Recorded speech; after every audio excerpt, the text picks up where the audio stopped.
Good morning, kids. Here I am with the very third video of the fifth chapter of civics, Panchayati Raj System from Integrated Social Science, class 6. Okay, in the previous module, we have discussed about the village level, isn't it? In this module, let us have a look at the topics which we are going to discuss in this module. Okay, we were left with two topics only from this chapter. Let us see what are the topics which we are going to discuss in this module. As you have, we have already discussed up to Nyay Panchayat. So in this module, we'll be discussing the block level, its composition, functions, and the sources of income. Then the district level, the Zilla Parishad, its composition, functions, and sources of income. And at last, we'll be discussing about state governments and the Panchayati Raj. Okay, state governments, like what we'll be discussing over there, we'll be discussing that why Panchayati Raj system is very important in a large country like ours, and what role does the state government play. Okay, what role does the state government play in the Panchayati Raj? So these things we'll be discussing in the last topic. So let us move on to the topic, the block level. In the very first module, we have already discussed that at block level, the institution which works is the block samiti, isn't it? The block samiti works at the block level. Okay. The block samiti is given different names in different states. These are the names as per your book. Okay, these names are given in the book. You can find out the other names also of the block samitis in other states as well. It's up to you. So do Google these things, okay? Because I have already told that being curious is very important. You'll get answers to each question that arise in your mind, isn't it? So here are some examples. Anchalik Parishad. Okay, in West Bengal, the block samiti is known as Anchalik Parishad. In Uttar Pradesh, the block samiti is known as Kshetra Samiti. In Karnataka, the block samiti is known as Mandal Panchayat. Okay. So the block samiti works as an essential link. Okay. The block samiti works as an essential link between the Gram Panchayat and the Zilla Parishad. Okay. However, its functions in all the states are more or less the same. Okay. The functions of the block samiti in states are more or less the same. Okay. So let us move on to the composition of the block samiti. Have you understood here that the block samiti works at the block level? It is known by different names in different states. Some of the examples are given here. In West Bengal, it is called Anchalik Parishad. In UP, that is Uttar Pradesh, it is known as Kshetra Samiti. In Karnataka, it is known as Mandal Panchayat. Okay, and it works as an essential link between the Gram Panchayats and the Zilla Parishad. Let us move on to the composition of the block samiti. So, like Gram Panchayats, the members of block samitis are also elected. Okay, and like Gram Panchayat, the term of block samiti is also 5 years.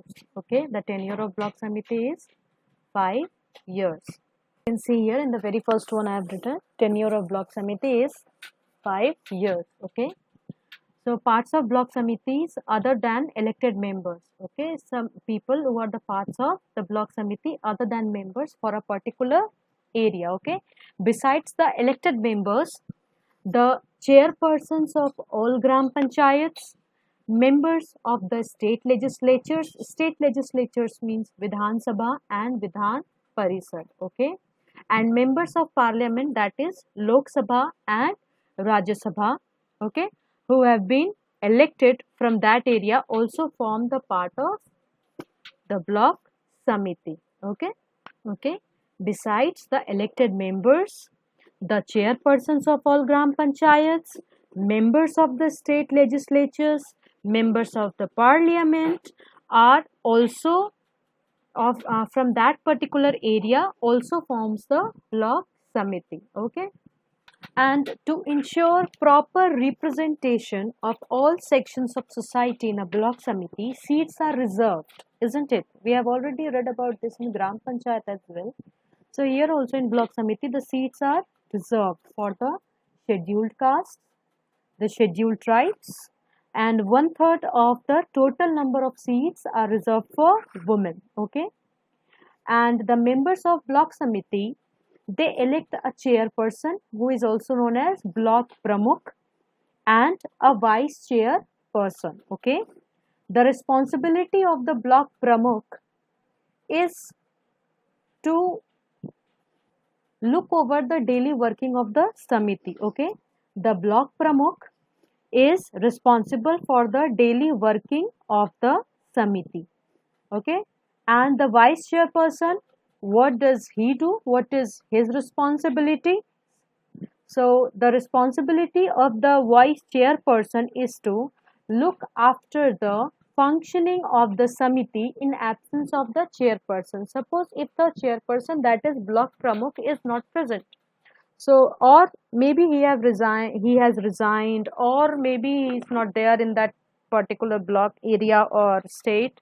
So in his absence, the vice chairperson will be looking after the functioning of the samiti. Okay, but all the functions of the block samiti are implemented with the help of BDO. You must have heard this name, isn't it? Block Development Officer.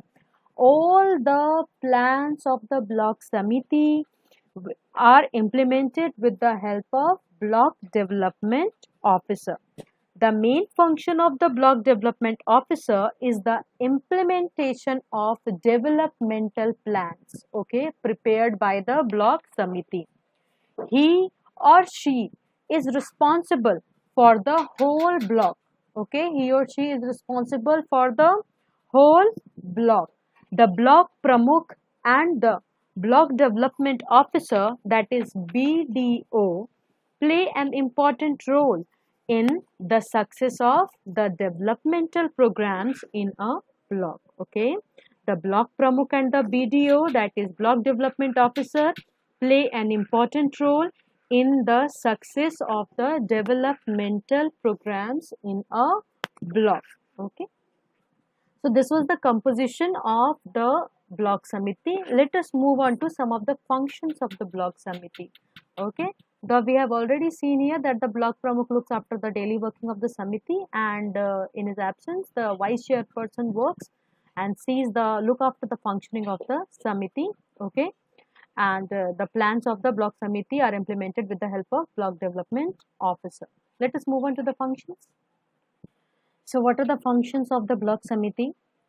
A block samiti makes a plan. Okay, the block samiti makes plans for the development of the whole block.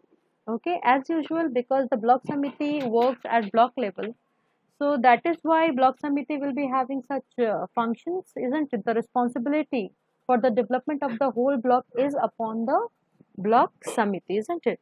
So the block samiti makes plans for the development of the whole block. Okay, a team of experts is there who work under the jurisdiction of the samiti in various fields. Okay, a team of experts in various fields such as agriculture, animal husbandry, veterinary medicine, healthcare, education, and rural industries are posted at the block level, and all of them work under the jurisdiction of the samiti. Okay.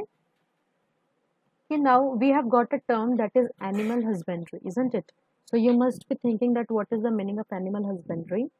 So animal husbandry is the branch of agriculture, okay, concerned with animals that are raised for meat, fiber, milk, eggs and other products. Okay, it includes day-to-day care, selective breeding, and raising of livestock. Okay, and the experts who work under the jurisdiction of the Samiti, we have heard about certain experts, isn't it? These experts are known as extension officers. Okay, these experts are known as extension officers, and these officers help villagers in various ways. Okay, these extension officers help villagers in different ways. As you can see here, the expert in agriculture advises the Samiti about better variety of seeds, pesticides, and new methods of cultivation. The expert in animal husbandry tells the Samiti about better breeds of cattle and their upkeep. Educational experts maintain schools, organize literary programs. Sorry, it's literacy programs. Okay, and guidance on healthcare and family welfare is also provided by the experts. Okay, these are the following helps which the extension officers who are working under the jurisdiction of the block Samiti provides to the villagers as well as to the Samiti. Okay, now moving on to the sources of income. Now, to run a block, the block Samiti needs money for that, isn't it? They need capital. So from where do they get the capital?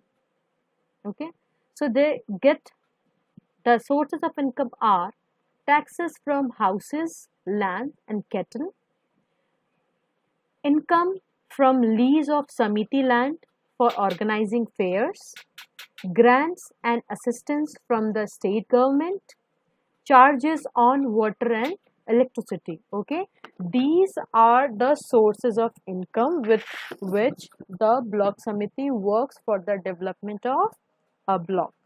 Okay, so this was all about the block Samiti, the block level. Let us move on to the next level, that is the district level. The district level, the Zilla Parishad is the apex body, means supreme body of the Panchayati Raj system. As the name signifies, it is a body at the district level. A district was an important unit in the administrative setup even during the British rule. High-level officials such as the district collector, the superintendent of police and the district judge function from the district headquarters. The Zilla Parishad is responsible for the development of the rural areas of the whole district. The Zilla Parishad is also an elected body. Okay, the Zilla Parishad is also an elected body. Let us see about the composition of the Zilla Parishad. Okay, the tenure of Zilla Parishad is also, the Zilla Parishad also works for a term of 5 years. Okay, who are the members of Zilla Parishad? Members of the state legislatures, that is Vidhan Sabha and Vidhan Parishad. Member of Parliament, Lok Sabha and Rajya Sabha are the members of Zilla Parishad. Okay, chairpersons or block pramukhs of block samitis are also represented in a Zilla Parishad. In addition, seats are reserved for the representatives of the scheduled castes, scheduled tribes, and 1/3 of the total number of seats are reserved for women. The members of the Zilla Parishad elect a president and a vice president amongst themselves. Okay, the people elected by members of the Zilla Parishad are a president and a vice president, and these two positions, okay, these two persons are elected amongst the members of the Zilla Parishad. Okay, but if they do not function, there is a procedure for removal of president and vice president as well. How they can be removed? Okay, if they do not function satisfactorily, okay, Both can be removed by a vote of no confidence. A majority vote is required to take such decisions. Okay, if they are not working properly, they can be removed by a vote of no confidence. Vote of no confidence means a vote showing that a majority does not support the policy of a leader or governing body. Okay, suppose the president and vice president is working, okay, and if their policies are not suitable as per the other members of the Zilla Parishad, what will they do? They will pass the vote of no confidence. Okay, a vote showing that a majority does not support the policy of the leader or the governing body. Let us move on to the functions of the Zilla Parishad. What are the functions of the Zilla Parishad? The first point is the Zilla Parishad gives advice, help and support to Gram Panchayats and block samitis. Okay. The second one, it informs the state government about the work being done by the Gram Panchayats and block samitis. The third point, it supervises the implementation of projects under the 5-year plans. Okay, after every 5 years, what happens? The central government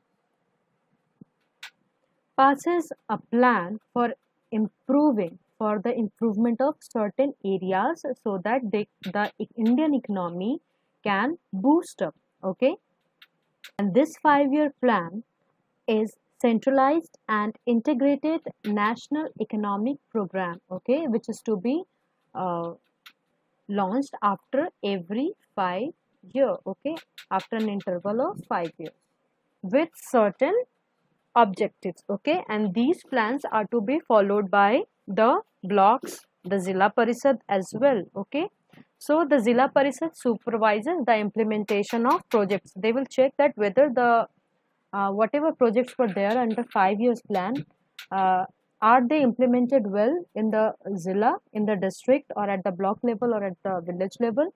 Okay, so they check it. It monitors agricultural productions. It also monitors various development works taken up under the community development program of the district. It makes a plan for the whole district on the basis of plans prepared by the block samitis.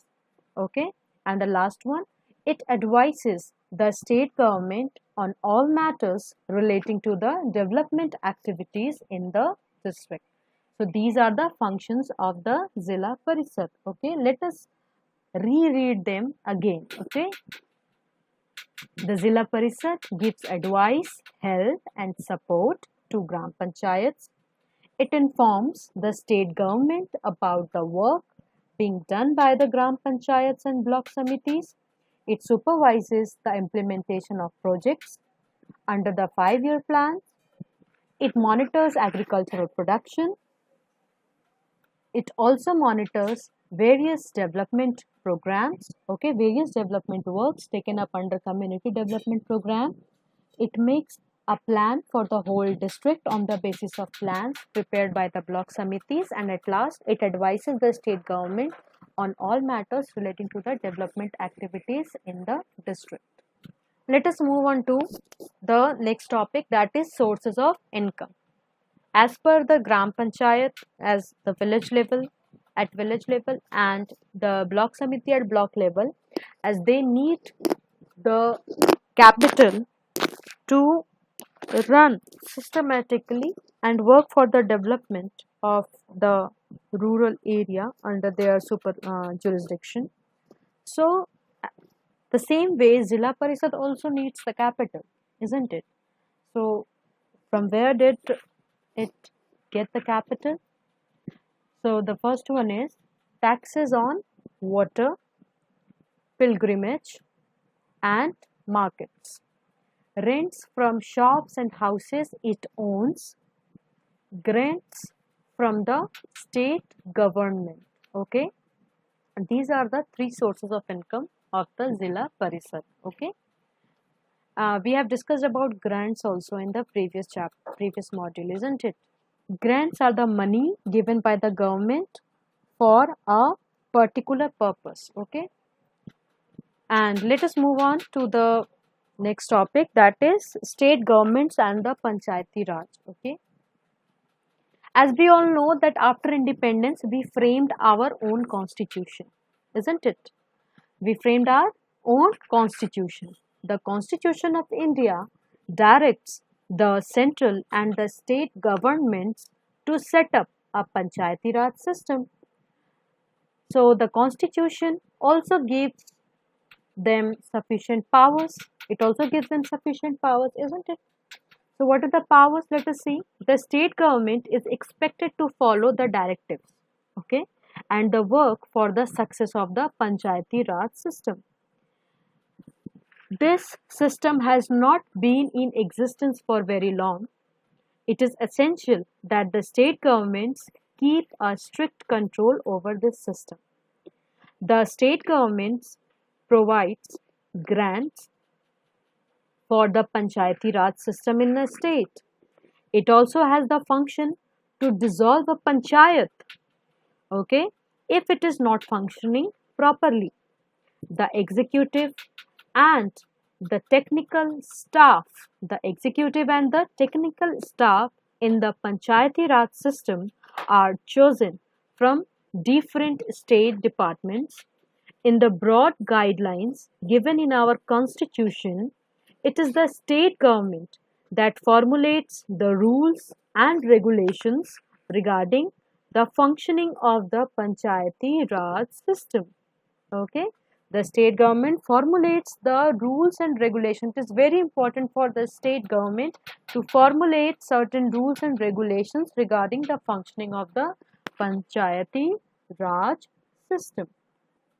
And there is the importance of Panchayati Raj system in India, isn't it? We know that in a country like India with diversities, we need something at the grassroots level. Okay, isn't it? To run a country in a smooth way, we need to focus on certain issues at grassroots levels. Okay, so that we can strengthen our country more, isn't it? Economically, socially, politically. So that is why Panchayati Raj system is very important in India. Owing to the large population, it is not possible for the national or the state government to cater to everybody's needs and requirements. People are facing problems related to development, living standards, etc., that can be understood and catered to only when the government is working at the grassroots level, isn't it? These institutions of self government, local self government, help to strengthen democracy in our country, and the system also help to bring about social change. In a large country like ours, there are so many problems related to development and people living in different regions with different needs. The Panchayati Raj system is very important, and this system should be further strengthened, isn't it? So this was all with the chapter. Let us move on to the last slide with the sum up. Okay, let us sum up the chapter, whatever we have read till now on our understanding. The very first point, the Panchayati Raj system enables people to run their own local government in rural areas.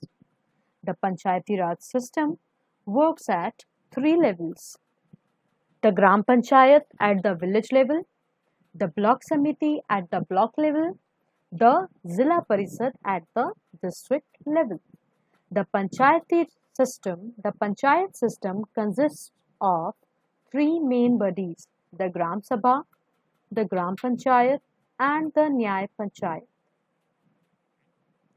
Members of the Nyay Panchayat are elected by the Gram Panchayats. We have also discussed one thing, that the members of Nyay Panchayat cannot be the members of Gram Panchayat cannot become the members of the Nyay Panchayat, isn't it?